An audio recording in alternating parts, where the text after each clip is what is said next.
আজকে আমি রান্না করব কাঁচা আমের টক। প্রথমে আমগুলোকে ভালো করে কেটে সেদ্ধ করে নেব। আমগুলোকে ছুলে কেটে ভালো করে ধুয়ে নিয়ে তারপরে সিদ্ধ করে নিয়েছি।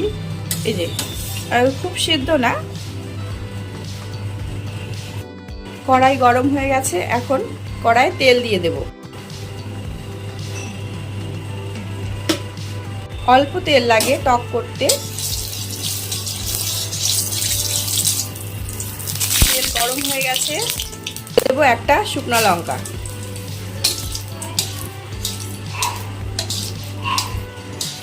শুকনো লঙ্কাটাকে ভালো মতো ভেজে নিতে হবে। সরষা,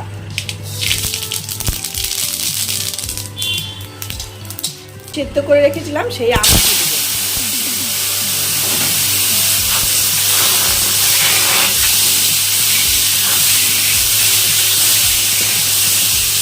দিয়ে দেবো, লবণ, হলুদ। এটাকে হালকা ভেজে দিতে হবে।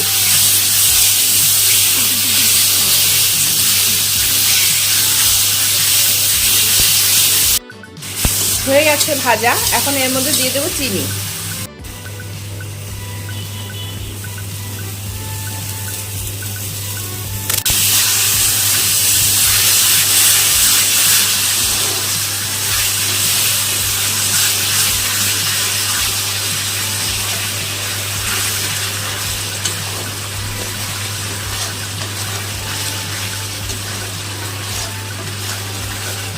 গরমকালে আমের টক খেতে খুবই ভালো লাগে।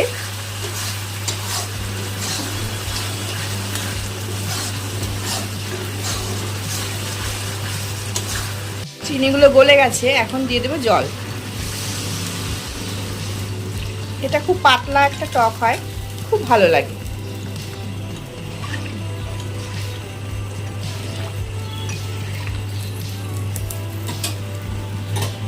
লঙ্কাটাকে তুলে ফেলে দেবো। ফুটে গেছে, এই ফেনাগুলো তুলে তুলে ফেলে দেবো।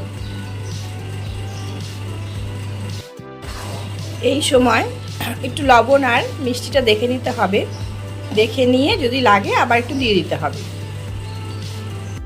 আমের টক হয়ে গেছে, এখন এর নামানোর আগে দিয়ে দেবো কাসুন্দি।